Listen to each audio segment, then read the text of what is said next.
Κυρίες και κύριοι, χαίρετε. Είμαι ο Αντιπλήρχος του Πολεμικού Ναυτικού Ιωάννης Πρεκατσουνάκης.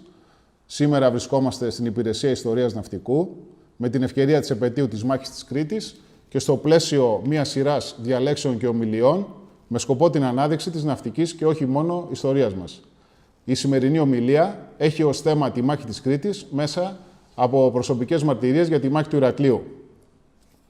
Όπως όλοι γνωρίζουμε, η Ελλάδα μπήκε στο Δεύτερο Παγκόσμιο Πόλεμο επίσημα την 28η Οκτωβρίου 1940. Εδώ ραδιοφωνικός σταθμός Αθηνών. Έκτακτον ανακοινωθέν. Η Ελλάδα από τις 6 πρωινής της σήμερον ευρίσκεται εις εμπόλεμον κατάστασιν προς την Ιταλία. Οι Ιταλικές στρατιωτικές δυνάμεις προσβάλλουν από τις 5 και 30 πρωινής σήμερον τα ημέτερα τμήματα προκαλύψεως της ελληνοαλβανικής μεθορίου. Και πολύ γρήγορα οι Ιταλοί βρέθηκαν σε δύσκολη θέση, με αποτέλεσμα να επέμβουν οι γερμανικές δυνάμεις την 6η Απριλίου με την εκδήλωση της γερμανικής επίθεσης κατά της Ελλάδας και τη μάχη των οχυρών που ακολούθησε. Οι Γερμανοί πολύ σύντομα διέσπασαν τη συμμαχική και την ελληνική άμυνα και κατάφεραν στις 27 Απριλίου να μπουν στην Αθήνα, ενώ μία μέρα νωρίτερα, στις 26 Απριλίου δηλαδή, εκδηλώνεται η πρώτη αεραποβατική επιχείρηση στην Ελλάδα από το δεύτερο Σύνταγμα Αλεξιπτωτιστών με σκοπό την κατάληψη του Ισμού της Κορίνθου.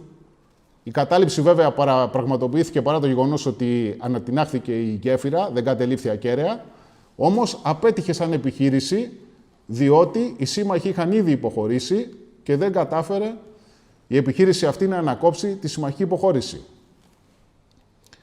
Ήδη από τις 20 Απριλίου η γερμανική αεροπορία, η οποία ήταν ιδιαίτερα ισχυρή και πλέον η Ελλάδα εισερχόταν σε μια νέα φάση πολέμου, δεν είχε να κάνει πλέον με την Ιταλική αεροπορία, κάνει πολύ έντονα αισθητή την παρουσία της, βορβαδίζοντας τον ναύσταθμο, όπου βυθίστηκαν και τα δύο παλαιά θωρηκτά Λίμνος και Κιλκής.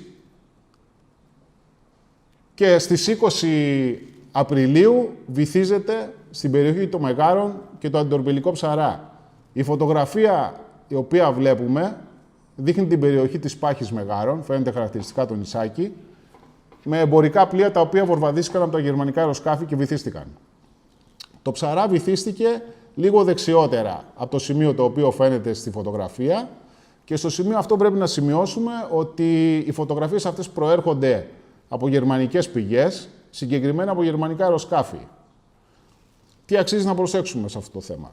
Αξίζει να προσέξουμε το γεγονός ότι οι Γερμανοί, προκειμένου να μπορούν να αξιολογούν τα αποτελέσματα της επίθεσης, για να μπορούν να ξέρουν εάν η επίθεση η οποία εκδήλωσαν τι ακριβώς αποτέλεσμα είχε, τη βύθιση του πλοίου, τη μερική καταστροφή του, χρειάζεται να επαναληφθεί η επίθεση.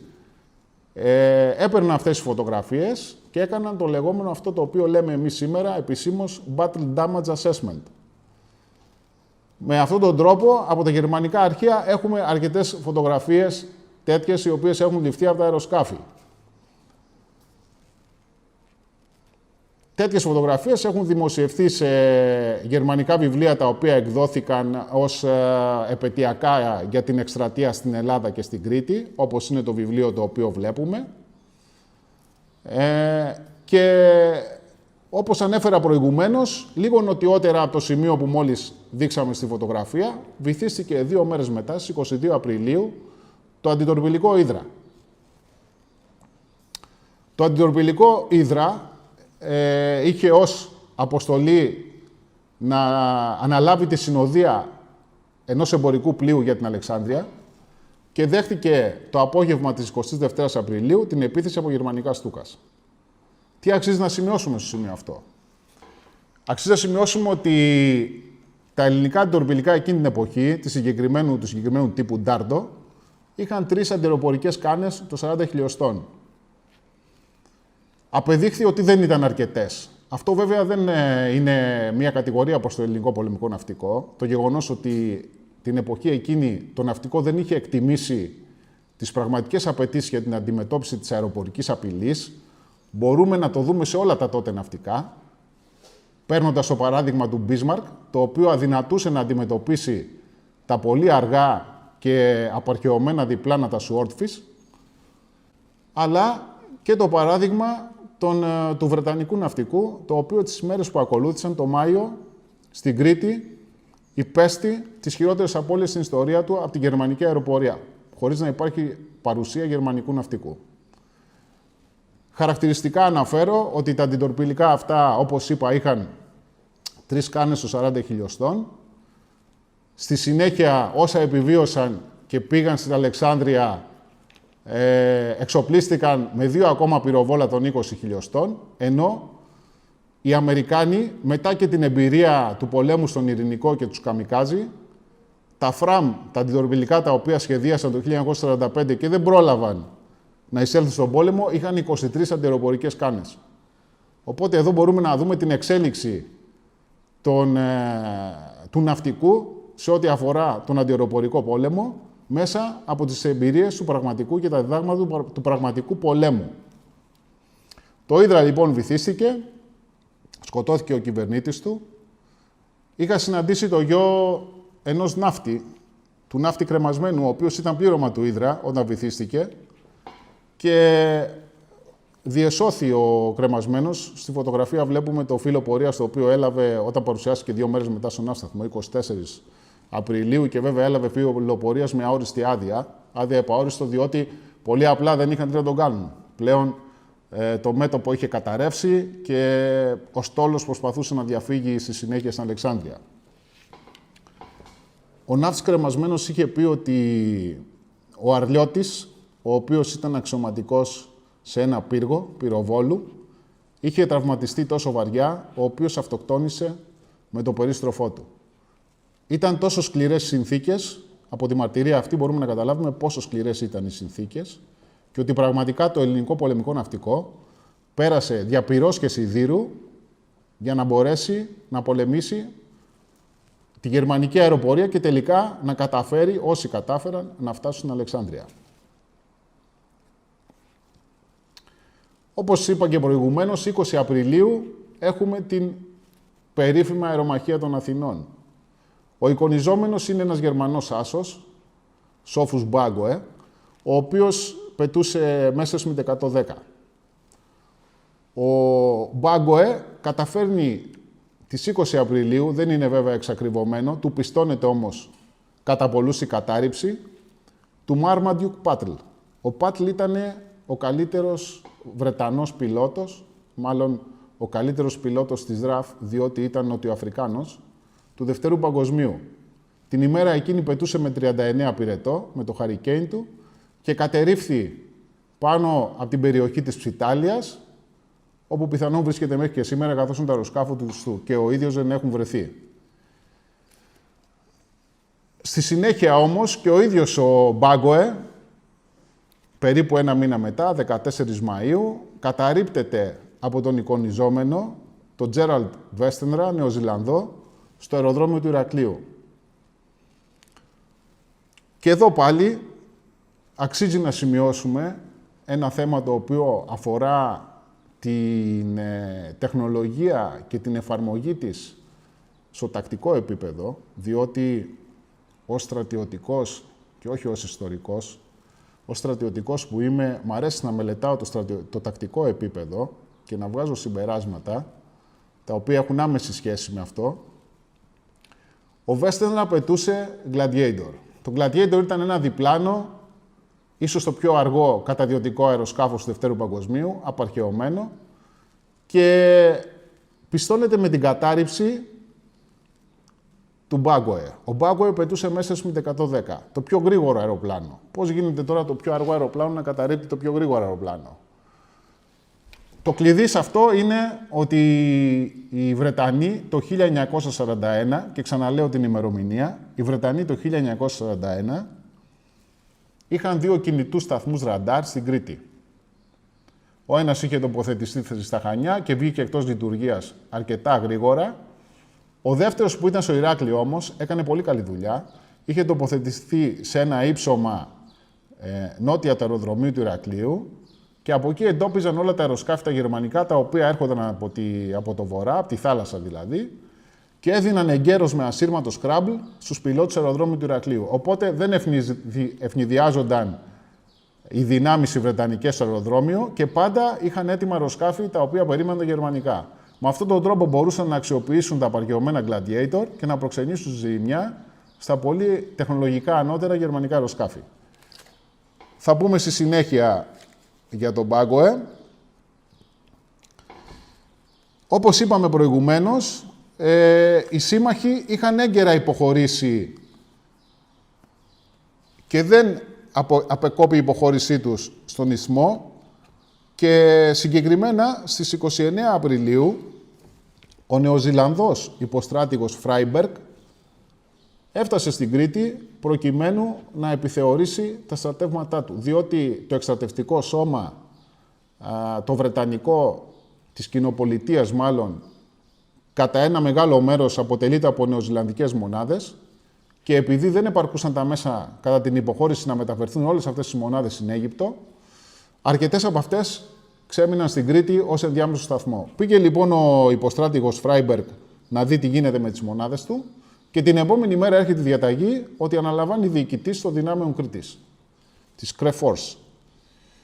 Ο Φράιμπεργκ, το πρώτο πράγμα που διαπίστωσε προφανώς ήταν η έλλειψη εφοδίων. Γιατί η υποχώρηση είχε ως αποτέλεσμα όλος ο βαρύς εξοπλισμός και τα οχήματα να παραμείνουν στην κυρίως Ελλάδα. Οι στρατιώτες οι οποίοι ήρθαν στην Κρήτη είχαν μόνο τον ατομικό τους οπλισμό και τα ατομικά τους εφόδια. Άρα ένα σημαντικό πρόβλημα ήταν η έλλειψη εφοδίων. Και αυτό πρέπει να το συνδυάσουμε με το γεγονός ότι την περίοδο εκείνη πλέον στην Βόρειο Αφρική οι Βρετανοί δεν είχαν μόνο να αντιμετωπίσουν τους Ιταλούς, αλλά και το Africa Corps του Ρόμελ. Οπότε η αποστολή εφοδίων από την Αφρική στην Κρήτη ήταν ιδιαίτερα δυσχερής, διότι έπρεπε να αποφασίσουν τι μπορούν να στείλουν σε βάρος των δυνάμεων στη Βόρεια Αφρική και ο Wavell δεν ήταν ιδιαίτερα πρόθυμος να το κάνει, να στείλει τα εφόδια. Παρ' όλα αυτά, ο Φράιμπεργκ 16 Μαΐου αναφέρει ότι είναι αισιόδοξος για την άμυνα του νησιού. Από τη μεριά τους, οι ελληνικές δυνάμεις, οι οποίες είχαν μεταφέρει στο νησί τους νεοσύλλεκτους, πολύ σοφά ο ελληνικός στρατός είχε μεριμνήσει έτσι ώστε οι νεοσύλλεκτοι από τα κέντρα εκπαίδευσης να μεταφερθούν στην Κρήτη και να σχηματίσει μια αξιόμαχη, όσο μπορούσε να είναι αξιόμαχη δύναμη, για την άμυνα του νησιού και στις 4 Μαΐου το Υπουργείο Στρατιωτικών χώρισε το νησί σε 4 διαμερίσματα, τα Χανιά δηλαδή, το Ρέθυμνο, το Ηράκλειο και τη Νεάπολη. Τώρα, στις 19 Μαΐου, μία μέρα πριν τη μάχη, αποχωρούν όλα τα βρετανικά αεροσκάφη από το νησί. Αυτό τι σημαίνει? Αυτό είναι μία ένδειξη ότι δεν υπήρχε ισχυρή θέληση για τη διατήρηση του νησιού, διότι εάν παρέμενε η Βρετανική αεροπορία με ικανές δυνάμεις στο νησί, τότε το αποτέλεσμα θα ήταν σίγουρα διαφορετικό. Δεν θα μπορούσε μια αεραποβατική δύναμη να έχει επιτυχία όταν είχε να αντιμετωπίσει ισχυρή αεροπορική δύναμη επί του νησιού.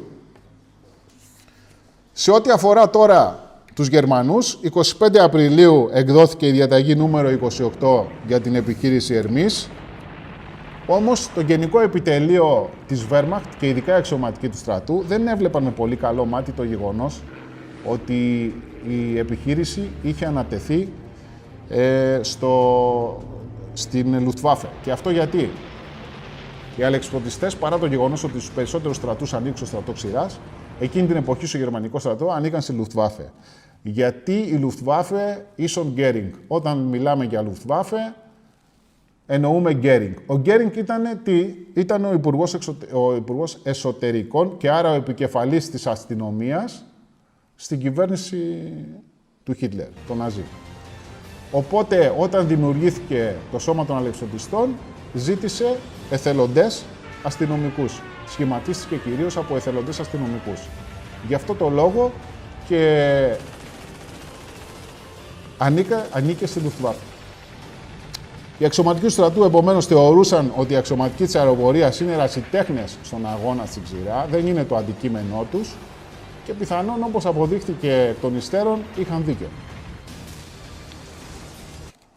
Τώρα, οι Γερμανοί, το σχέδιο τους προέβλεπε την άφιξη στο νησί σε 2 κύματα, γιατί δεν επαρκούσαν τα αεροσκάφη για τη μεταφορά όλων των δυνάμεων, δηλαδή των 10.000 αλεξιωτιστών και των ορεινών κυνηγών. Συγκεκριμένα 7.000 ορεινοί κυνηγοί θα μεταφέρονταν από τη διαθαλάσσης και άλλοι 5.000 στη συνέχεια με αεροσκάφη που θα προσγειώνταν σε αεροδρόμια.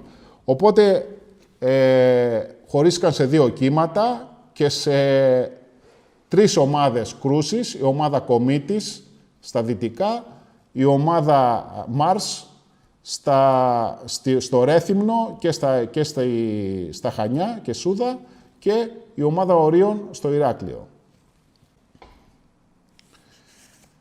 Η εκτίμηση των Γερμανών ήταν ότι στο νησί βρίσκονταν περίπου 10.000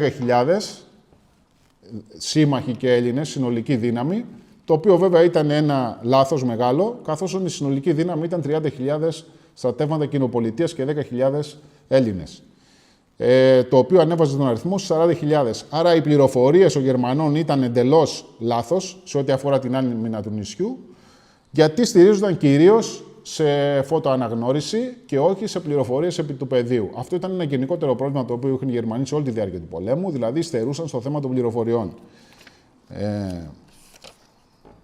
Επίσης, η εκτίμηση ήταν ότι ο αγώνας θα διαρκούσε 2 μέρες μόνο, καθώς τα στρατεύματα τα οποία ήταν εκεί είχαν χαμηλό ηθικό και δεν αναμενόταν να προβάλλουν ισχυρή αντίσταση.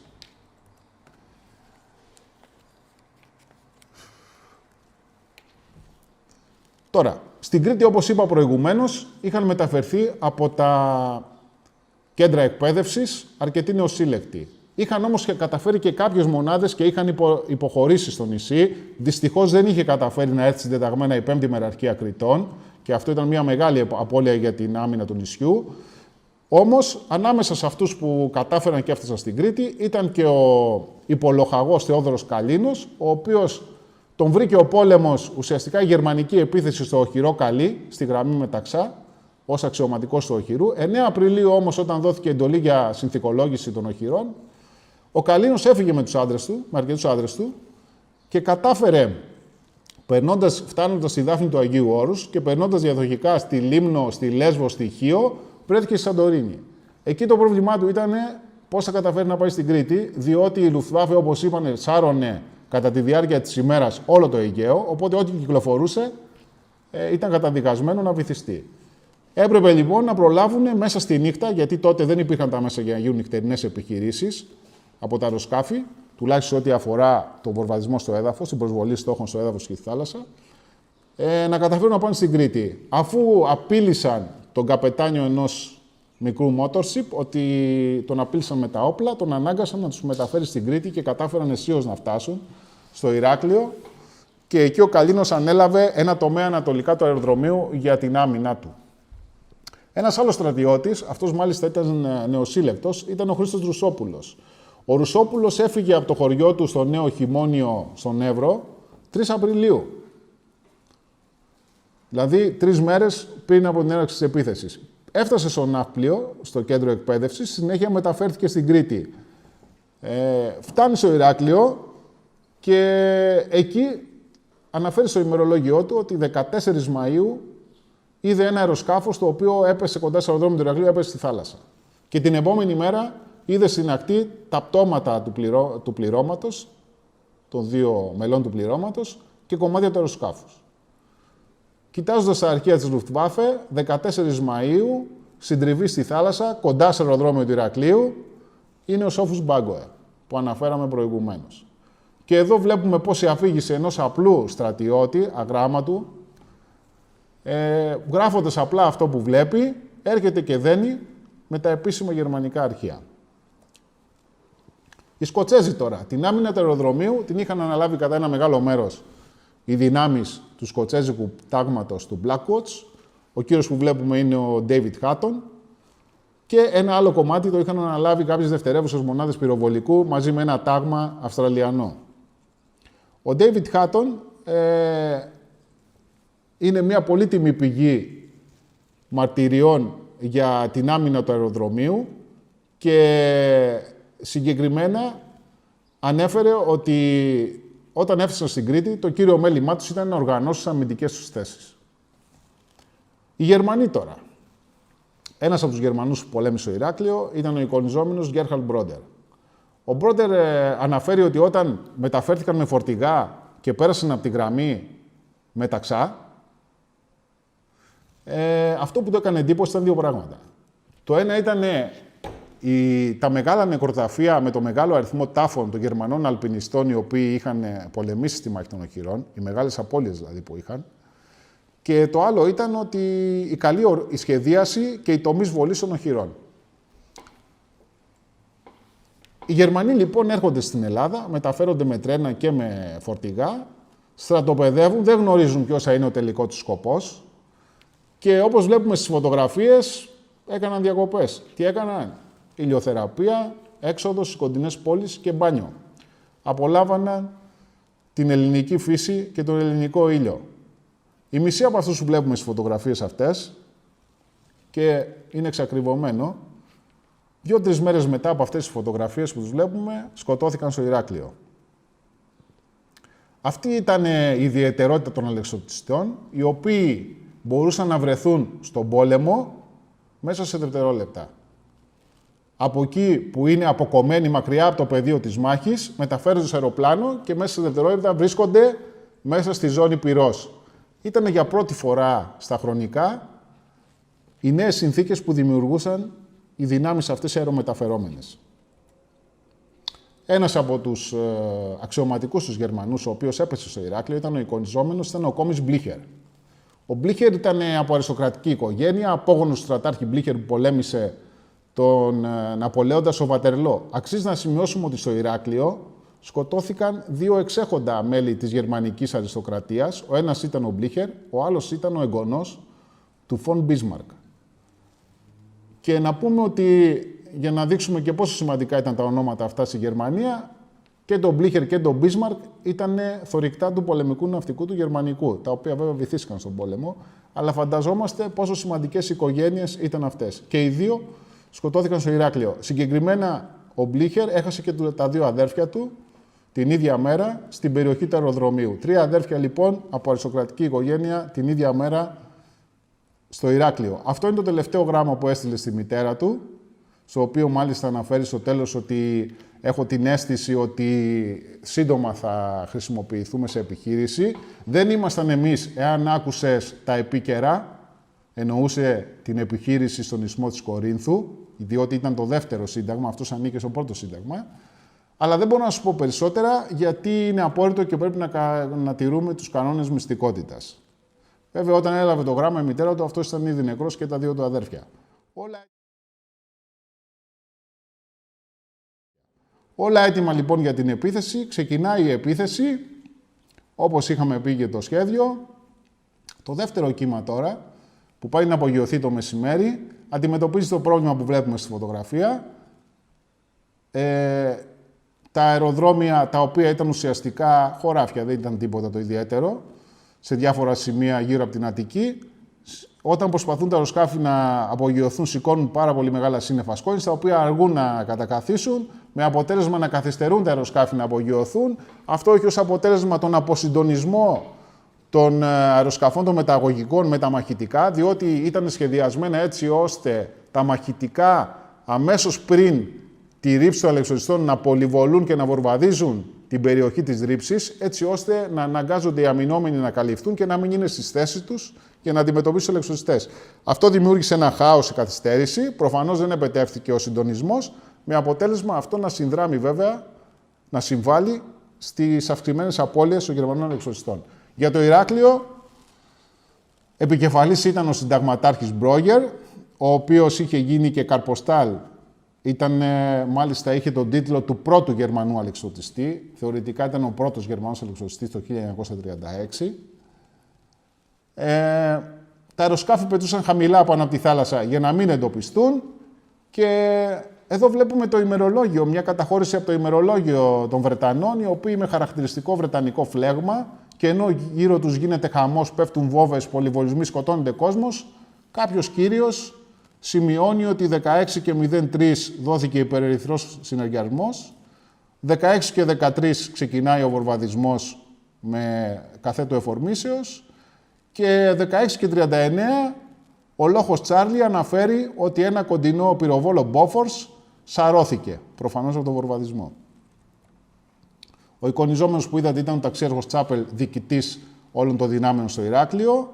Συνεχίζουν οι Βρετανοί το ημερολόγιό τους με ακρίβεια λεπτού και εδώ βλέπουμε την περιοχή ρήψεων. Στο αεροδρόμιο ρήφθησαν ακριβώς πάνω στο αεροδρόμιο 3 λόγχοι αλεξιωτιστών, οι οποίοι σαρώθηκαν αμέσως, δεν είχαν καμία τύχη. Μάλιστα σε 20 λεπτά οι απώλειες ήταν γύρω στα 200 άτομα.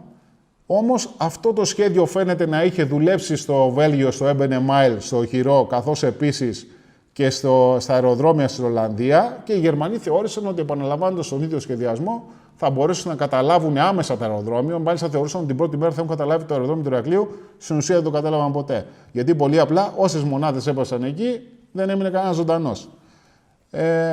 Οι φωτογραφίες αυτές που βλέπουμε είναι από το αεροδρόμιο του Ηρακλείου. Πρόκειται για 2 διαφορετικά αεροσκάφη. Μάλιστα στο ένα από αυτό επέβαινε ο λοχαγός Ντούνς, που ήταν και ο οδηγητής όλων των δυνάμεων στην περιοχή του αεροδρομίου. Άρα, αυτό που βλέπουμε πολύ συχνά στους Γερμανούς είναι ότι με την έναρξη της επιχείρησης κάνουν το διοικητή τους.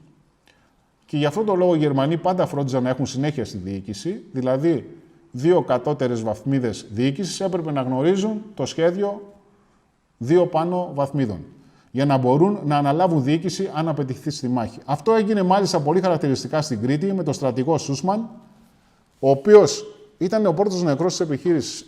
Είναι πραγματικά τρομερό να σκεφτούμε ότι από όλες τις δυνάμεις στην Κρήτη, η πρώτη απώλεια με την έναρξη της επιχείρησης ήταν ο στρατηγός. Είναι πραγματικά απίστευτο, διότι είχαν φορτώσει πάρα πολύ βαριά το ανεμόπτερό του και πάνω από την Αίγινα, με το που απογειώθηκε από την Ελευσίνα, το ανεμόπτερο ήταν από καμβά και ξύλο, με κάποιες σωλήνες σιδερένιες, ήταν μια πρόχειρη κατασκευή. Με το που απογειώθηκε, πέρασε πολύ κοντά, κατά λάθος, ένα Γιούγκερς 88 που επέστρεφε από την Κρήτη, με αποτέλεσμα από τις αναταράξεις να σπάσει το σκοινί και τα φτερά του ανεμόπτερου και να συντριβεί στην Αίγινα. Με αποτέλεσμα, από την Αίγινα ακόμα ήταν νεκρός ο στρατηγός. Εδώ βλέπουμε αυτό που λέμε η ομίχλη του πολέμου, ότι αυτό που λένε στις στρατιωτικές σχολές, ότι όλα τα σχέδια ισχύουν μέχρι να πέσει η πρώτη του φεκιά. Μετά δεν ισχύει τίποτα. Από τη ρήψη που είδαμε προηγουμένως, βέβαια, όπως είπα, ήταν από το αεροδρόμιο, οι εικονιζόμενοι αλεξιωτιστές που αιωρούνταν, προφανώς και εάν δεν ήταν ήδη νεκροί, τις επόμενες στιγμές από τη λήψη φωτογραφίας ήταν νεκροί. Από τη δημιουργία που είδαμε, που ήταν 33 άτομα, κλείτωσαν μόνο 3. Ένας είναι ο κύριος, Ernst August Mayer. Πώς γλίτωσε αυτός τώρα? Πολύ απλά δεν ήταν σε εκείνη τη ρήψη. Η ειδικότητά του ήταν οδηγός μοτοσικλέτας. Επειδή η μοτοσικλέτα δεν χωρούσε στο αεροσκάφος, οι μοτοσικλέτες αυτές έμπαιναν στην κοιλιά του αεροσκάφους και τις έριχναν με 5 αλεξίπτωτα. Με τον ίδιο ακριβώς τρόπο έριχναν και το αντιαρματικό πυροβόλο. Ο κύριος ανήκε σε αντιαρματική δημιουργία. Επειδή το πυροβόλο είχε μπει κάτω από το αεροπλάνο, αυτός αναγκαστικά μπήκε σε επόμενο αεροσκάφος, όχι στην τριάδα αυτή που είδαμε στη φωτογραφία, το οποίο αεροσκάφος αυτό άργησε να φτάσει στο χώρο της ρήψης γύρω στη μισή ώρα και μάλιστα τους έριξε αρκετά δυτικότερα με αποτέλεσμα να σωθεί.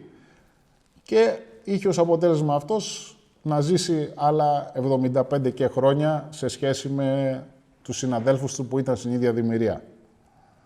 Εδώ βλέπουμε το αεροσκάφος το οποίο πέφτει πίσω από το βράχο στο Κατσαμπά. Ο βράχος αυτός μάλιστα ήταν το αρχηγείο του ταξιάρχου Τσάπελ και οι φωτογραφίες έχουν ληφθεί από τον αξιωματικό πληροφοριών του, ο οποίος είχε ως χόμπι τη βοτανολογία, είχε βγει να φωτογραφίσει και να τραβήξει φιλμ τα λουλουδάκια εκεί στην περιοχή και τα διάφορα φυτά και ξαφνικά είδε τα γερμανικά αεροσκάφη να περνάνε από πάνω. Οπότε έχουμε αυτές τις φωτογραφίες σήμερα.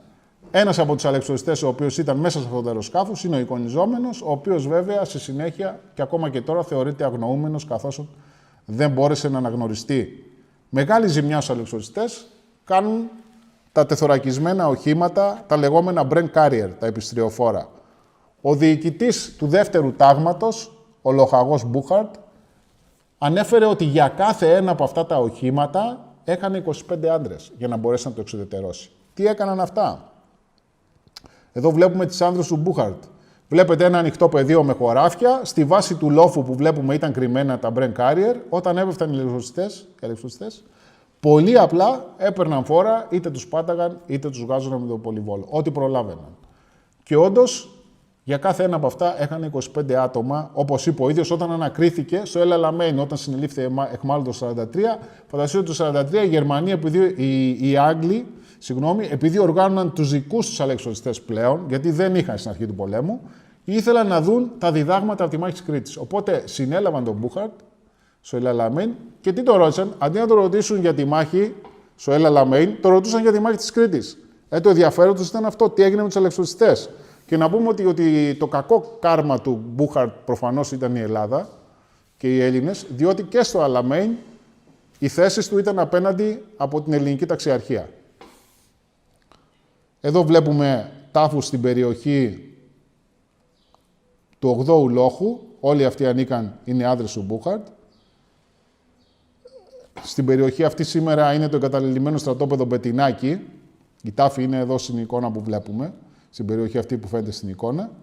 Και ο Χάτον είχε πει ότι όταν αρχίσαν να πέφτουν οι αλεξιπτωτιστές, δεν είχαμε πολλά πολυβόλα, αλλά και αυτά που είχαμε τα κάναμε και μιλήσανε. Δηλαδή, του δώσαμε να καταλάβει. Εδώ βλέπουμε τον Χάτον στην Κρήτη, μαζί με την ομάδα του. Ο πολυβολητής, ο στρατιώτης Ρίκη, μετά από 2-3 μέρες σκοτώθηκε σε μια βραδινή περίπλογο, στην οποία ο Χάτον τραυματίστηκε και συνελήφθη στη συνέχεια εχμάλωτος. Είχε πει βέβαια ο Χάτον ότι είδα και πολλά αλεξίπτωτα να επιπλέουν στη θάλασσα και φυσικά οι αλεξιπτωτιστές δεν είχαν καμία τύχη, διότι δεν είχαν σωσίβιο. Τα σωσίβια που βλέπετε τα φορούσαν μόνο μέσα στο αεροσκάφος. Όταν ήταν για το άλμα, τα έβγαζαν τη σωσίβια. Και φυσικά στο νερό δεν είχε καμία τύχη. Όταν έπεφταν από λάθος εκεί, το αποτέλεσμα ήταν ο πνιγμός. Αυτή είναι η φωτογραφία της κοιλάδας του Καρτερού από τις θέσεις των Σκοτσέζων. Εδώ είναι τα υπολείμματα των θέσεων. Βλέπουμε ότι ήταν καλά προετοιμασμένες, όπως είχε πει ο Χάτον, με τσιμέντο και πέτρες και είχαν εξασφαλίσει μια πολύ καλή άμυνα του αεροδρομίου. Εκτός όμως από το αεροδρόμιο, οι ρήψεις των Γερμανών συνεχίζονται και δυτικά της πόλης, έξω από τα τείχη. Εκεί βρίσκονται αρκετοί πολίτες, οι οποίοι παίρνουν τα όπλα, όπως ο Οδυσσέας Βαμβουκάκης, κατέβηκε από το χωριό του όταν είδε τις ρήψεις, με αρκετούς άλλους, με χωροφύλακες, με στρατιώτες οι οποίοι είχαν γυρίσει από το αλβανικό μέτωπο τραυματισμένοι και ανάρρωναν και προξένησαν αρκετές απώλειες στους Γερμανούς, στους οποίους βλέπουμε τη ρήψη στην περιοχή αυτή του Γάζι Τσαλικάκη. Είναι η φωτογραφία δυτικά του Ηρακλείου. Οι Γερμανοί στην περιοχή εκεί, αυτοί οχυρώθηκαν σε αυτό την Αγρικία Χατζηδάκη, στο μετόχι Χατζηδάκη και τοποθετώντας πολυβόλα στο παράθυρο της Αγρικίας προσπαθούσαν να ελέγξουν όλη την περιοχή. Υπάρχει μια ιστορία με έναν Ογιανό, τον Παπαγιάννη Σκουλά, ο οποίος όταν έπαθε μπλοκή το όπλο του, σηκώθηκε όρθιος και άρχισε να το χτυπάει για να το ξεμπλοκάρει. Οπότε οι υπόλοιποι του φώναζαν, αυτός πολεμούσε εκεί στην περιοχή της Αγρικίας Χατζηδάκη, του φώναζαν οι υπόλοιποι, καλύψου, θα σε σκοτώσουν οι Γερμανοί. Και αυτός πολύ χαρακτηριστικά είπε, οι γερμανικές σφαίρες δεν σκοτώνουν. Κάποτε το είπε αυτό σε ένα Γερμανό, ο οποίος μου απάντησε, βέβαια, όταν εσείς χρησιμοποιείτε το γκρά, η σφαίρα του οποίου είναι 1,5 φορά μεγαλύτερη από τη δικιά μας, το διαμέτρημα 792 που χρησιμοποιούσαν τότε οι Γερμανοί, προφανώς οι γερμανικές σφαίρες σας φαίνονταν παιδικές και άκακες, ότι δεν μπορούν να προκαλέσουν ζημιά. Αυτή ήταν η απάντηση του Γερμανού. Εδώ βλέπουμε το λοχαγό Σίρμερ του δεύτερου συντάγματος, στην περιοχή αυτή, κοντά στην Αγρικία, η ίδια περιοχή πάλι. Εκεί είχε το σταθμό διοικήσεώς του. Και αυτός είναι ο έφεδρος αντισυνταγματάρχης Αντώνιος Μπετινάκης. Σε αυτόν οφείλεται το γεγονός ότι το Ηράκλειο διατηρήθηκε σε ελληνικά χέρια καθ' όλη τη διάρκεια της μάχης. Και την πρώτη μέρα και τη δεύτερη μέρα που έγινε ισχυρή επίθεση στο Ηράκλειο. Ο Μπετινάκης ήταν δάσκαλος στο επάγγελμα, είχε πολεμήσει Βαλκανικούς πολέμους, Μικρασιατική εκστρατεία, βλέπουμε τα πολεμικά εξάμηνα στη στολή του, είχε τραυματιστεί επανειλημμένα, είχε πάρει μέρος σε 26 μάχες. και ήταν ο άνθρωπος ο οποίος κράτησε το Ηράκλειο. Αυτή ήταν ακριβώς η περίπτωση και αρκετών άλλων Ελλήνων, οι οποίοι ήταν στην ηλικία των 40 με 50 ετών, τους οποίους οι Γερμανοί βέβαια θεωρούσαν άμαχους ή τους θεωρούσαν ως πολίτες που έλαβαν μέρος στη μάχη, όμως στην πραγματικότητα ήταν ιδιαίτερα εμπειροπόλεμοι άνδρες, οι οποίοι είχαν περάσει περίπου 10 χρόνια από τη ζωή τους στον πόλεμο.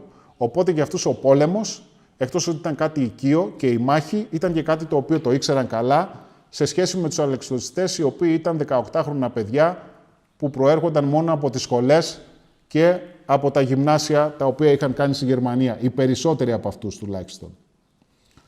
Στη μάχη βέβαια συμμετείχαν αρκετές ένοπλες ομάδες, όπως είναι η ομάδα του Μανώλη Παντουβά, που με ορμητήριο του Στάβλου στην περιοχή του Κατσαμπά έλαβε μέρος σε όλη την περιοχή αυτή, στις μάχες εναντίον των Γερμανών, και ο υποστράτηγος Διναρδάκης, ο οποίος ήταν ο διοικητής της περιοχής Ηρακλείου και Λασιθίου, προσπαθούσε με το επιτελείο του να στέλνει όσες μονάδες είχε και όπου μπορούσε, όπου ήταν ανάγκη, για να μην μπορέσουν οι Γερμανοί να μπουν στο Ηράκλειο. Τουλάχιστον να καταλάβουν την πόλη, η οποία ήταν κυρίως ευθύνη των ελληνικών τμήματων, ενώ το αεροδρόμιο ήταν ευθύνη των Βρετανικών, των συμμαχικών. Ο ταγματάρχης Τσαγκαράκης ήταν ο διοικητής της φρουράς του Ηρακλείου. Αυτά είναι αντικείμενα τα οποία βρέθηκαν κοντά στη νότια πύλη, γερμανικά αντικείμενα, από αλεξιπτωτιστές οι οποίοι προσπάθησαν να μπουν και βέβαια δεν είχε καμία τύχη. Ο διοικητής των αλεξιπτωτιστών του Τρίτου Τάγματος, που προσπάθησαν να καταλάβουν την πόλη από τα δυτικά, ταγματάρχης Σούλτς, έπεσε στην περιοχή έξω από τα τείχη, δυτικά, και ο εικονιζόμενος είναι ο γιατρός ταγματάρχης Άιμπεν. Υπάρχει μια ενδιαφέρουσα ιστορία εδώ, διότι ο γιατρός ήταν στο αεροπλάνο που βρισκόταν βέβαια και ο διοικητής μαζί με το επιτελείο του. Ως ταγματάρχης είχε καθοριστεί να πηδήσει αμέσως μετά από το αεροσκάφος, αμέσως μετά από τον διοικητή του. Πρώτος πηδούσε ο Σούλτς, δεύτερος ο Άιμπεν και τρίτος ήταν ο ανθιπολογαγός Προφ, ο οποίος ήταν ο υπασπιστής του Σούλτς. Επειδή ξέρουμε ότι ο υπασπιστής πάει πάντα μαζί με τον διοικητή του, ενοχλημένος ο Προφ είχε ζητήσει από τον Άιμπεν να αλλάξουν σειρά. Είχε πει: εγώ είμαι, ναι, μεν είσαι ταγματάρχης αρχαιότερός μου, όμως είμαι υπασπιστής και πρέπει να πηδήσω μαζί με τον διοικητή μου. Ο Άιμπεν του απάντησε ότι σε τέτοιες καταστάσεις δεν πρέπει να παίζουμε με την τύχη μας, γι' αυτό θα αφήσουμε τη σειρά ως έχει. Και ήταν όντως προφητικά τα λόγια του, διότι από εκείνο το αεροσκάφος σώθηκαν μόνο οι δύο πρώτοι, δηλαδή ο Σούλτς και ο Άιμπεν. Από τον Προφ και μετά όλοι σκοτώθηκαν. Και εδώ βλέπουμε την κόρη του Προφ πρόσφατα στο Μάλεμε, στον τάφο του πατέρα της. Πάλι από μία απλή σύμπτωση βλέπουμε μια τεράστια διαφορά στη ζωή των ανδρών αυτών στον πόλεμο. Οι Γερμανοί συνεχίζουν, ρίχνουν σε όλο το δυτικό τομέα δυνάμεις. Ο εικονιζόμενος ανθιπολογαγός Μπέργκερ έπεσε ακριβώς μπροστά από τη Χανιόπορτα. Αυτό όμως που αξίζει να πούμε είναι ότι έλεγε ότι δεν θα ξεχάσω ποτέ στη ζωή μου το παγωμένο, το παγερό συναίσθημα να πέφτεις με το αλεξίπτωτο και να σε πυροβολούν, να βλέπεις από την από κάτω σε πυροβολούν, να περνάνε οι σφαίρες από δίπλα σου. Βαριά τραυματισμένος κατάφερε και σώθηκε βέβαια, επιβίωσε. Εδώ η φωτογραφία αυτή είναι μέσα από το αεροσκάφος, είναι οι άντρες του. Ο πρώτος δεξιά, ο οποίος ήταν φίλος του και σχοριανός του, σκοτώθηκε αμέσως μόλις πήδησε από το αεροπλάνο, οπότε αυτή η φωτογραφία έχει ληφθεί περίπου λιγότερα από μία ώρα πριν σκοτωθεί. Και εδώ είναι η τάφη των ανδρών που μόλις είδαμε στη φωτογραφία. Είναι οι άνδρες του Μπέργκερ. Λίγο μετά στη Χανιόπορτα, στο Ηράκλειο. Εκεί, σε εκείνη την περιοχή, ήταν, όπως είπαμε, Έλληνες. Στρατιώτης Γιώργος Παλαιάκης είχε τραυματιστεί στην Αλβανία, ήταν πολυβολητής και είχε σταλεί πίσω στην Κρήτη για ανάρρωση. Το βρίσκει η μάχη της Κρήτης εκεί, ήταν σε καλή κατάσταση, παρουσιάζεται στο 43ο Σύνταγμα Πεζικού στο Ηράκλειο, αναλαμβάνει καθήκοντα, του δίνουν βέβαια τον πολυβόλο πάλι, όπως ήταν πολυβολητής και όπως είχε πει ο Παλαιάκης, έστησε τον πολυβόλο του κοντά στο ποταμό Γιόφυρο στη θέση Αγία Μαρίνα. Αυτή είναι μια γερμανική αεροφωτογραφία. Όπως είπαμε, οι Γερμανοί έπαιρναν πολύ καλές αεροφωτογραφίες και προσπαθούσαν από εκεί να βγάλουν άκρη για τις πληροφορίες στο πεδίο της μάχης. Τι βλέπουμε σε αυτήν την αεροφωτογραφία? Βλέπουμε την κήτη του ποταμού Γιόφυρο, στο Ηράκλειο. Εκεί υπάρχουν και κάποιες λευκές κοιλίδες που είναι αλεξίπτωτα. Αυτό όμως που είναι ενδιαφέρον είναι πάνω δεξιά. Υπάρχει μια γραμμή με τον αριθμό 1 και δίπλα γράφει εγκαταστάσεις πεζικού. Είναι η θέση που είπε ο Παλαιάκης ότι είχε στήσει τον πολυβόλο του. Για μία ακόμη φορά η μαρτυρία ενός απλού στρατιώτη διασταυρώνεται με πηγές από διαφορετικά αρχεία, από τον εχθρό, όπως και προηγουμένως του Ρουσόπουλου με τον Πάγκοε, και βλέπουμε ότι όλα έρχονται και κολλάνε ακριβώς όπως έχουν υποθεί. Εδώ βλέπουμε τον Παλαιάκη με την ουλή από τη σφαίρα που δέχτηκε στο κεφάλι αργότερα, στη μάχη της Κρήτης. Τραυματίστηκε σοβαρά, κατάφερε και επιβίωσε βέβαια, ήταν 20 μέρες στο νοσοκομείο.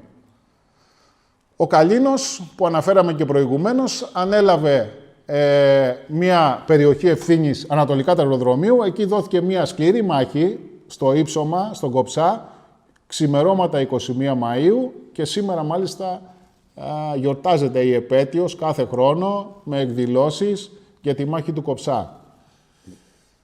Οι Γερμανοί τη δεύτερη μέρα πλέον της μάχης εκδηλώνουν επίθεση κατά του αεροδρομίου παρά τις απώλειες που είχαν υποστεί την πρώτη μέρα, όμως δεν κατάφεραν ποτέ να συγκροτηθούν σωστά για να εκδηλώσουν μια συγκροτημένη επίθεση. Εδώ βλέπουμε τον διοικητή του συνταγματάρχη Μπρόγερ, ο οποίος βέβαια κατηγορήθηκε για το θέμα αυτό, διότι δεν κατάφερε ποτέ τελικά να καταλάβει το αεροδρόμιο και μετά τη μάχη της Κρήτης δεν ανέλαβε ποτέ τη διοίκηση μάχημης μονάδας. Αργότερα βέβαια έγινε διοικητής Κρήτης, όμως των στρατευμάτων κατοχής, όχι μαχήμων στρατευμάτων. Στη συνέχεια το 1947 καταδικάστηκε και εκτελέστηκε για εγκλήματα ως διοικητής Κρήτης, όχι κατά τη διάρκεια της μάχης. Το ίδιο σημείο που είδαμε προηγουμένως στη γέφυρα όπως είναι σήμερα. Οι Γερμανοί εκεί έστησαν ένα πρόχειρο νοσοκομείο και στο σταθμό διοικήσεώς τους. Εκτελούσαν ανεφοδιασμούς τακτικά, εδώ είναι η παραλία της Αμνησού. Στην ταβέρνα Γαλάζια Πουλιά είχε στηθεί το πρόχειρο νοσοκομείο, σταθμός περίθαλψης. Ακριβώς απέναντι από την ταβέρνα έθαβαν όσους δεν μπορούσαν να τα καταφέρουν και πέθαιναν στο νοσοκομείο. Αυτό είναι το ίδιο σημείο σήμερα. Βέβαια, όλοι αυτοί οι νεκροί, οι οποίοι θαύτηκαν στο πεδίο της μάχης, έχουν μεταφερθεί σήμερα, είναι στο νεκροταφείο του Μάλεμε. Δεύτερη μέρα επίσης διεξάγεται η επίθεση της πόλης, στην πόλη από τα δυτικά. Οι Γερμανοί προσπάθησαν να μπουν από το κομμένο Πεντένι, το λεγόμενο, από την παραλία και από τη Χανιόπορτα. Οι δύο βασικές πύλες της πόλης από τα δυτικά. Τα καταφέρνουν, περνάνε μέσα στην πόλη, παρά τα οδοφράγματα που είχαν στηθεί και τις δυνάμεις που υπήρχαν εκεί. Στις οδομαχίες που ακολουθούν σκοτώνεται ο ταγματάρχης Τζουλάκης, η ίδια περίπτωση με τον Πετινάκη, παλέμαχος βετεράνος της Μικρασιατικής Εκστρατείας, τραυματισμένος επανειλημμένα, μεγάλη πολεμική εμπειρία, σκοτώνται στις οδομαχίες στο κέντρο του Ηρακλείου. Εδώ είναι ο Τζουλάκης τραυματισμένος στη Μικρασιατική Εκστρατεία. Και θαύτηκε τότε για λίγο στην αυλή στην εκκλησία του Αγίου Τίτου. Σήμερα τα οστά του βρίσκονται στο μνημείο της μάχης της Κρήτης. Διακρίνονται πολλοί χωροφύλακες. Σταγματάει Σκουρομιχελάκης, ο οποίος εκτελέστηκε το 1942 μαζί με τους 62 μάρτυρες.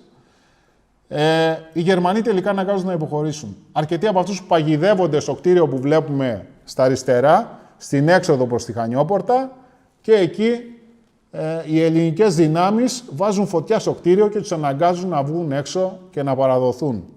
Οπότε με αυτόν τον τρόπο εκαθαρίστηκαν και οι τελευταίοι Γερμανοί στην πόλη. Κάποιοι άλλοι Γερμανοί κατέφυγαν προκειμένου να προστατευτούν μέσα στα δημόσια ουδητήρια. Είναι το ίδιο κτίριο που βλέπουμε σήμερα εδώ. Εκεί οι Έλληνες έριξαν οι ελληνικές δυνάμεις χειροβοβίδες μέσα από τους φεγγίτες και ουσιαστικά τους εξουδετέρωσαν. Βέβαια, στη μάχη αυτή σκοτώνεται και ο αθυπολογαγός Μαρινέλης.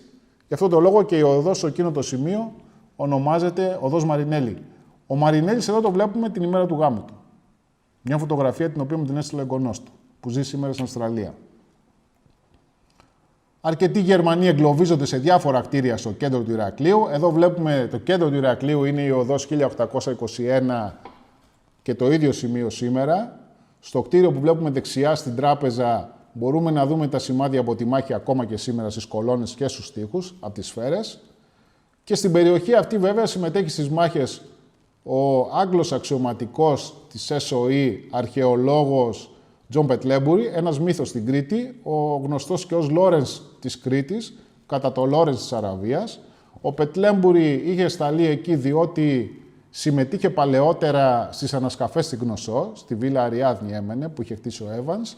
Μιλούσε άπτεστα κρητικά και αρχαία ελληνικά, σπουδαγμένος αρχαιολόγος και αργότερα έγινε αξιωματικός της SOE, είχε αναλάβει να οργανώσει αντιστασιακές ομάδες για να πολεμήσουν τους Γερμανούς.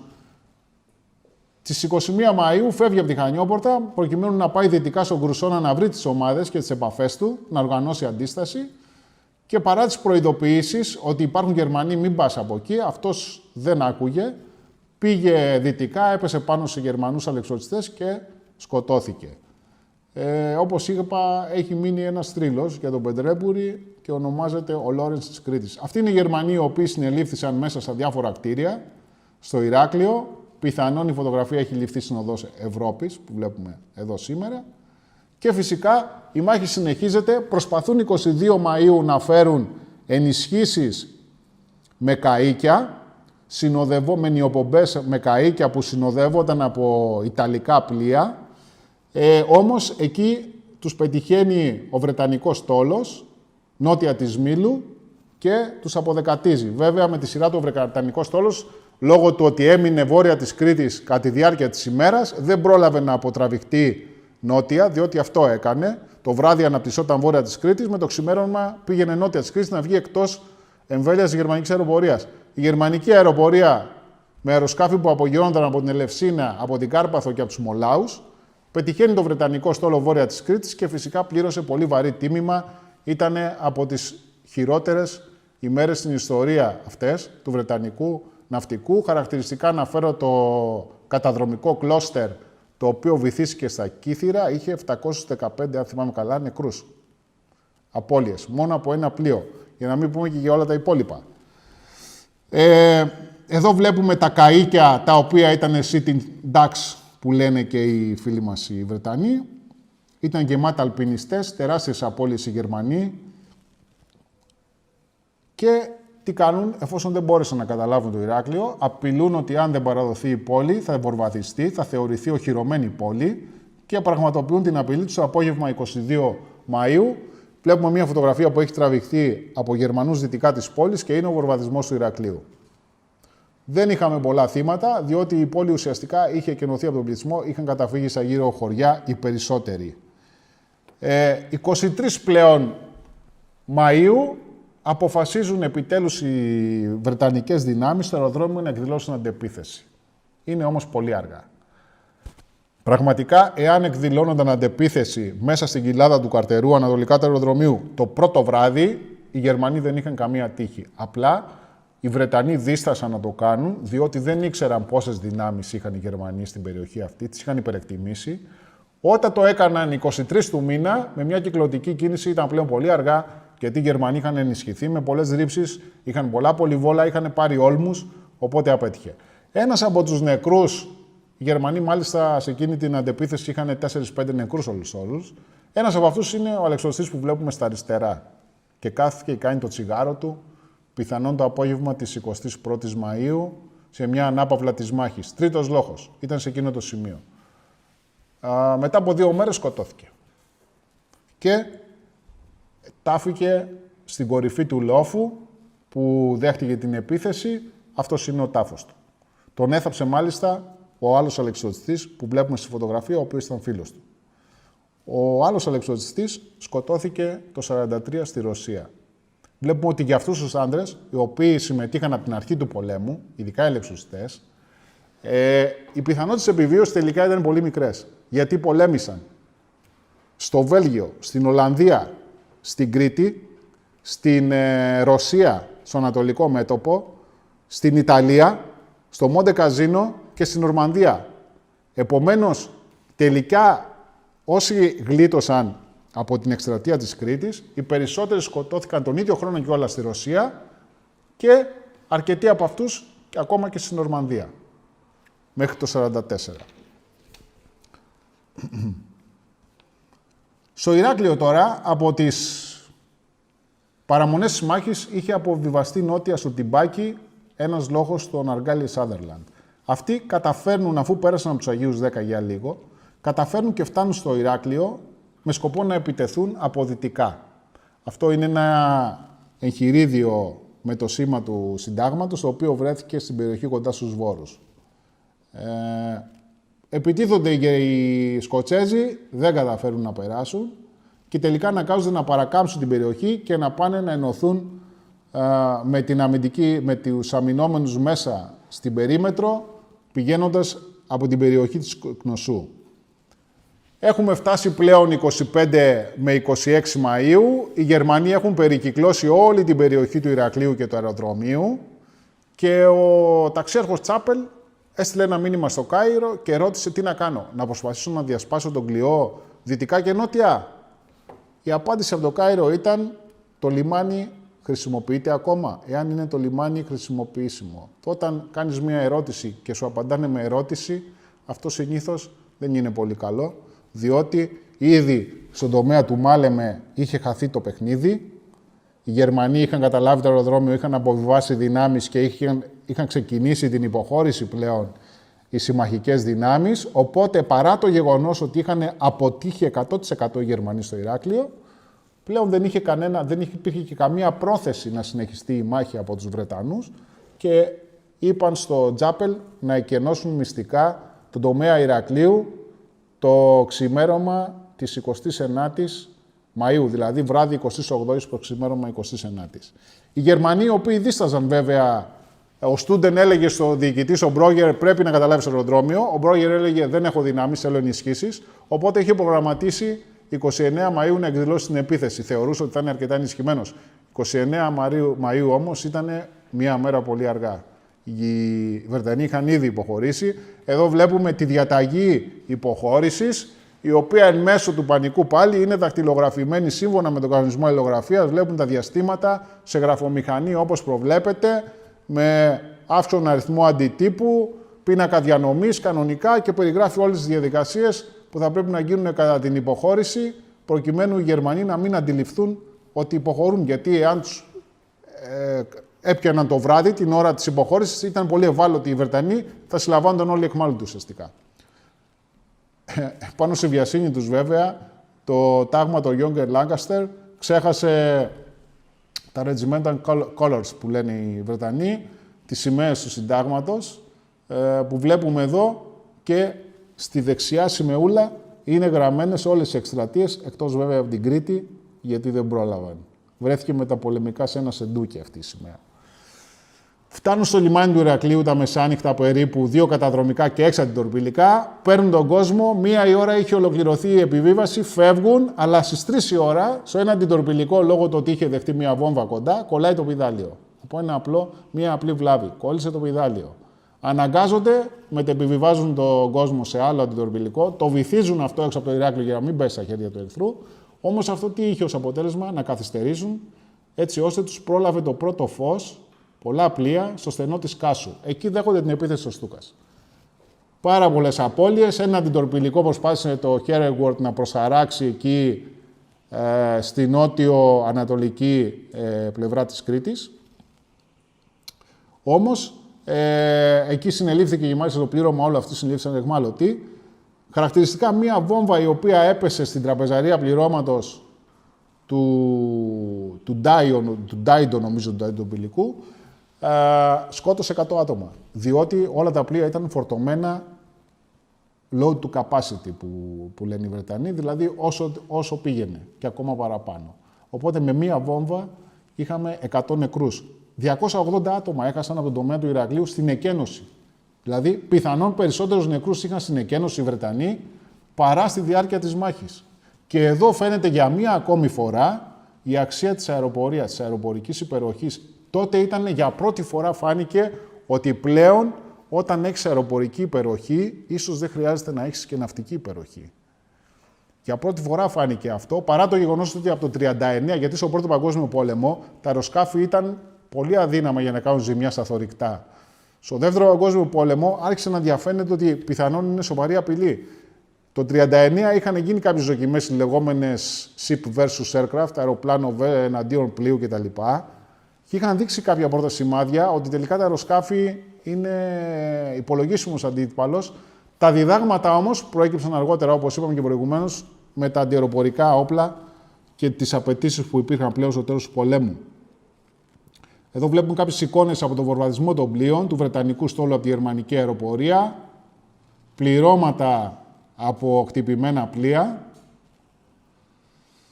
και καταφέρνουν τελικά μετά από πολλούς σκόπους και βάσανα, φτάνουν στην Αλεξάνδρεια. Ο πίνακας αυτός υπάρχει στη Σκωτία, στο Πέρθ, στο μουσείο το Black Watch, εικονίζει το σαλπικτή Bill Lark, ο οποίος στην κόντρα γέφυρα του αντιτορπιλικού Ντάιντο παίζει την γκάιντά του, παραδοσιακή Σκοτσέζη, την ώρα που μπαίνει στο λιμάνι της Αλεξάνδρειας για να εψυχώσει τον κόσμο. Το ίδιο έκανε και κάθε βράδυ ο Λάρκ στη μάχη του Ηρακλείου, και εδώ είναι ο Bill Lark το 2000, στο Ηράκλειο, στο μνημείο στην τελετή για τη μάχη, παίζει πάλι την γκάιντά του. Εδώ είναι το καπέλο και το σουγιάς του Bill Lark που ανήκουν σε φίλο συλλέκτη. Πλέον τα είχε δωρήσει ο ίδιος ο Lark όταν είχε έρθει στην Κρήτη. Γερμανοί 29 του μήνα μπαίνουν στο Ηράκλειο, βρίσκουν και άδειες θέσεις βέβαια, μπήκαν με ευκολία στο Ηράκλειο. Εδώ τους βλέπουμε στο κέντρο στα Λιοντάρια, το ίδιο σημείο σήμερα. Βρίσκουν τις αρχές της πόλης για να υπογράψουν τη συνθηκολόγηση. Υπογράφουν τη συνθηκολόγηση και πλέον η πόλη περνάει σε γερμανικά χέρια. Οι ελληνικές δυνάμεις, όσες ήταν επίσημες στρατιωτικές δυνάμεις, συνελήφθησαν εχμάλωτοι, μεταφέρθηκαν σε στρατόπεδο εχμαλώτων στα Χανιά. Οι Γερμανοί εισέρχονται στο αεροδρόμιο του Ηρακλείου. Εδώ βλέπουμε στην πύλη της ΕΑΠ γερμανό σκοπό, γιατί η ΣΕΑΠ έγινε το δικητήριο των Γερμανών.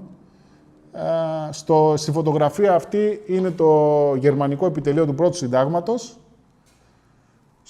ακριβώς στην πόρτα, στα σκαλάκια του δικητηρίου της ΣΕΑΠ. Είναι σε αυτό εδώ το σημείο που υπάρχει και σήμερα. Και μετά τη μάχη πλέον, τι έμενε, στην Κρήτη έμενε η γερμανική κατοχή πλέον, με όλα αυτά τα θύματα της θηριωδίας που έγιναν στη συνέχεια. Στους Γερμανούς τι έμενε να μαζέψουν τους νεκρούς τους, οι οποίοι ήταν διάσπαρτοι σε όλα τα χωράφια και στο αεροδρόμιο του Ηρακλείου και γύρω από το Ηράκλειο. Εκεί έφτιαξαν και το μνημείο που βλέπετε, το οποίο ήταν εκεί που είναι σήμερα, στο Ατσαλένιο, το γήπεδο, το ποδοσφαιρικό της ομώνυμης ομάδας. Τότε ήταν το νεκροταφείο το γερμανικό. Σήμερα έχουμε μεταφερθεί όλοι στο Μάλεμε. Οι Γερμανοί στο κέντρο του Ηρακλείου, το ίδιο σημείο σήμερα. Το κέντρο του Ηρακλείου βορβαδισμένο, βλέπετε τις καταστροφές οι οποίες προκλήθηκαν. Αυτή είναι η λεωφόρος Καλοκαιρινού, ακριβώς στο κέντρο. Αυτό που αξίζει να πούμε για τη μάχη της Κρήτης, εκτός από τη συμμετοχή για πρώτη φορά τη συμμετοχή των πολιτών, οι οποίοι αυθόρμητα έλαβαν τα όπλα εναντίον του εχθρού, κάτι το οποίο οι Γερμανοί δεν μπορούν να το καταλάβουν βέβαια ακόμα και σήμερα. Δεν μπορούν να καταλάβουν γιατί πολεμάς τον εχθρό της πατρίδας σου όταν δεν φοράς στολή, κάτι το οποίο είναι δεδομένο στην Κρήτη. Πέραν αυτού του γεγονότος, σίγουρα διατηρεί το ενδιαφέρον της η μάχη, και ακόμα και από άποψη μελέτης στρατιωτικών θεμάτων, τακτικής και τεχνολογίας, και ειδικά για εμάς τους στρατιωτικούς βέβαια, και γι' αυτό το λόγο εγώ έχω επιλέξει να μελετάω τη μάχη από αυτό το επίπεδο και να μην στέκομαι στη γεωστρατηγική, γεωπολιτική ανάλυση, η οποία βέβαια ήταν ιδιαίτερα σημαντική, επηρέασε γενικότερα τον πόλεμο η μάχη, αλλά βλέπουμε ότι έχει και ιδιαίτερη αξία να αναλύουμε τις προσωπικές μαρτυρίες και να κάνουμε την ανάλυση στο τακτικό επίπεδο. Και εδώ νομίζω ότι ολοκληρώνεται η παρουσίαση αυτή για τη μάχη της Κρήτης και τη μάχη του Ηράκλειο.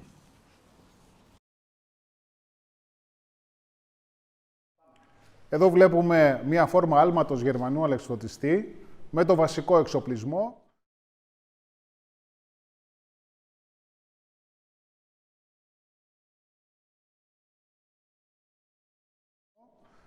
Οι Γερμανοί πάνω από τις στολές τις οποίες φορούσαν, κατά τη διάρκεια του άλματος, οι αλεξιπτωτιστές και κατά τη διάρκεια της μάχης φορούσαν μία τέτοια φόρμα άλματος, και μάλιστα στην Κρήτη για πρώτη φορά χρησιμοποιήθηκαν στολές με καμουφλάζ, όπως είναι το κάλυμα στο κράνος που βλέπουμε εδώ.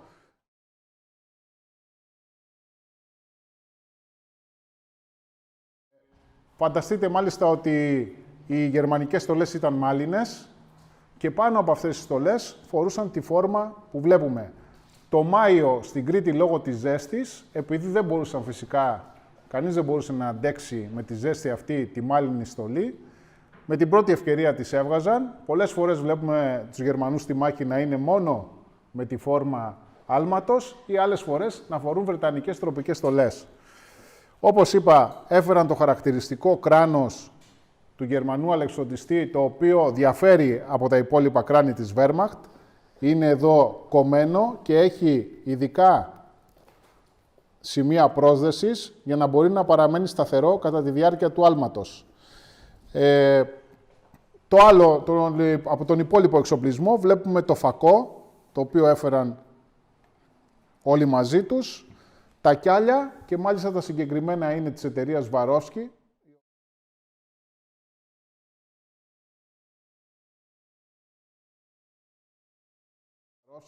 η οποία κατά τη διάρκεια του πολέμου έφτιαχνε και κιάλια. Έχω την εντύπωση ότι ακόμα και σήμερα φτιάχνει κιάλια η Swarovski.